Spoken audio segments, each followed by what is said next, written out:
19 मई 2025 सोमवार की शाम मुख्यमंत्री डॉक्टर मोहन यादव ने लोक माता देवी अहिल्या की 300वीं जयंती के अवसर पर इंदौर की राजवाड़ा में अपने संबोधन में कहा कि देवी अहिल्याबाई होलकर ने कठिन समय में कुशलता के साथ सत्ता का संचालन कैसे किया जाता है करके दिखाया। उन्होंने मंदिर बनाने के साथ ही धर्मशाला, अन्नशाला, पुजारी के मानदेय इत्यादि सबका ध्यान रखते हुए सहस्त्रबाहु की राजधानी महेश्वर का पुनरुद्धार कराया। लोक माता देवी अहिल्याबाई में एक आदर्श बहू और बेटी का रूप भी दिखाई देता है। कार्यक्रम के प्रारंभ में मुख्यमंत्री डॉक्टर मोहन यादव सहित मंत्री परिषद के सभी सदस्यों का मालवी पगड़ी पहनाकर स्वागत किया गया। इस अवसर पर उप मुख्यमंत्री राजेंद्र शुक्ल, उप मुख्यमंत्री जगदीश देवड़ा, मंत्री प्रहलाद पटेल, मंत्री कैलाश विजयवर्गीय, मंत्री राकेश सिंह, मंत्री तुलसीराम सिलावट, मुख्य सचिव अनुराग जैन, संभागायुक्त दीपक सिंह सहित अन्य जनप्रतिनिधि उपस्थित रहे।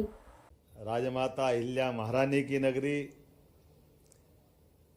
और ऐसे कठिन काल में शासन चला करके भारतीय सुशासन के दृष्टिकोण को समाज के सामने, और न केवल समाज के बल्कि देश और दुनिया के सामने, जिनने अपने शासन के सुशासन की छवि क्या अद्भुत प्रस्तुत की, मैं उनके दोनों हाथ जोड़कर अभिनंदन करता हूं। उनके कार्यकाल को स्मरण करते आनंदित हो जाता है।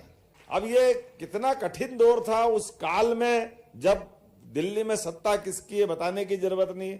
मुगल सत्ता के बीच अपने सांस्कृतिक वैभव का परचम लहराना, तो सोमनाथ के मंदिर पर, ये बाद में हमारे सरदार वल्लभ भाई पटेल ने मंदिर बनवाया, अन्यथा सोमनाथ के मंदिर में अहिल्या माता के मंदिर को ही हमारे पहले सोमनाथ ज्योतिर्लिंग के नाम से उनकी ही पूजा होती थी। आज बनारस तो आज भी उसी मंदिर की पूजा हो रही, और केवल वहां नहीं, हर जगह मंदिर मतलब केवल मंदिर नहीं, मंदिर में अन्न क्षेत्र भी होना चाहिए, धर्मशाला भी होना चाहिए, स्नान करने के घाट भी होना चाहिए, सभी रास्ते की व्यवस्थाओं की जो न्यूनतम आवश्यकता है, पुजारियों को समय पे अपना अपना उनका मानदंड जो निर्धारित है वो भी पहुंचना चाहिए। एक तो अद्भुत बात वाकई में यह आज भी आश्चर्य करती है कि आज भी रामेश्वरम पे अगर जल चढ़ता है, और रामेश्वरम के मंदिर में भी अहिल्या माता का योगदान है, लेकिन उससे बड़ी एक बात, ऐसी रचना बने कि वहां से जल समुद्र का आज भी बनारस में काशी विश्वनाथ के सुबह की पूजा में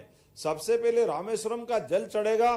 तो आप कल्पना करो कि उस दौर में जब आवागमन के साधन नहीं थे, आज लगभग 300 साल हो गए, लेकिन उसकी परंपरा ऐसी बना दी। हर दौर में व्यवस्थाओं का संचालन करने के लिए जिस प्रकार से उनने काम किया, हम अभी नाटक में वो सारे पक्ष देखेंगे, लेकिन आज के इस अवसर पर मध्य प्रदेश सरकार की ओर से मैं यशस्वी प्रधानमंत्री को भी धन्यवाद देता हूं। जोरदार अभिनंदन करें माननीय नरेंद्र मोदी जी की। हमारी राज्य व्यवस्था में पिछले साल से चलाए हुए कार्यक्रम और कामों के आधार पर उनकी 300वीं जयंती की बात उन तक पहुंची, तो उनने भी इस बात के लिए कहा कि हाँ, आप लोगों ने जो काम किया है, मैं स्वयं उपस्थित रह करके, हमारा यहाँ 20 तारीख आज तिथि के हिसाब से उनकी पुण्यतिथि है, उनकी विवाह की वर्षगांठ भी है, और हमारे होलकर साम्राज्य के संस्थापक मल्लावराव होलकर की भी पुण्यतिथि है। यशस्वी प्रधानमंत्री ने कहा, मैं 1 साल के लिए भारत सरकार भी अहिल्या उत्सव मनाएगी, पूरे वर्ष को उनकी 300वीं जयंती मनाएगी।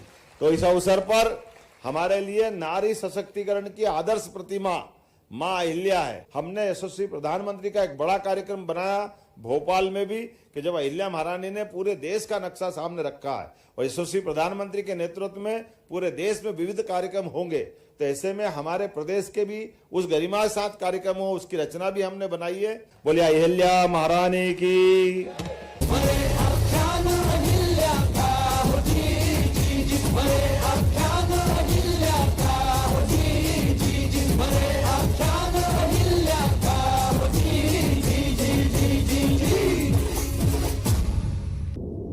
लड़की दूर हटो। और क्या कर रहे हो? अभी घोड़े के नीचे कुचली जाती। आपको दिखाई नहीं देता? यहाँ शिवलिंग बनाया है। किंतु बेटा, ये तो रेत का शिवलिंग है। खेल खेल में ही क्यों ना हो, हमारे लिए वह वास्तव में शिव जी है। बड़ी सुशील कन्या है। मैं तो कहता हूँ इसे अपनी पुत्र वधू बना लो। प्रणाम। तो माणको जी, हम आपकी बेटी अहिल्या को मालवा के सूबेदार मल्हारराव होलकर की पुत्र वधू बनाना चाहते हैं। सम्राज्ञीश्वशूरे भव, सम्राज्ञीश्वश्रवां भव।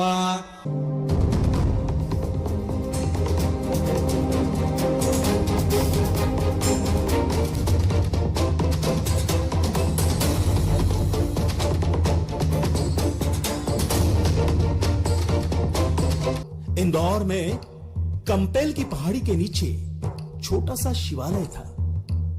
अहिल्या देवी नित शिवालय जाकर दर्शन करने के पश्चात प्रशासनिक कार्य करती थी। दान धर्म, अन्नदान आदि में व्यस्त रहती। इसी छोटे से शिवालय को उन्होंने भव्य मंदिर में परिवर्तित किया, भव्य कुंड बनवाया। यही मंदिर अब गरुड़ तीर्थ देव गुराड़िया के नाम से जानने लगा है। हमारे इकलौते पुत्र होलकर वंश के इकलौते वारिस मालोजी राव होलकर ने अपनी पूर्ण शुद्धि में निरपराध गंगाधर बुनकर की महेश्वर के किले में लाकर हत्या की है।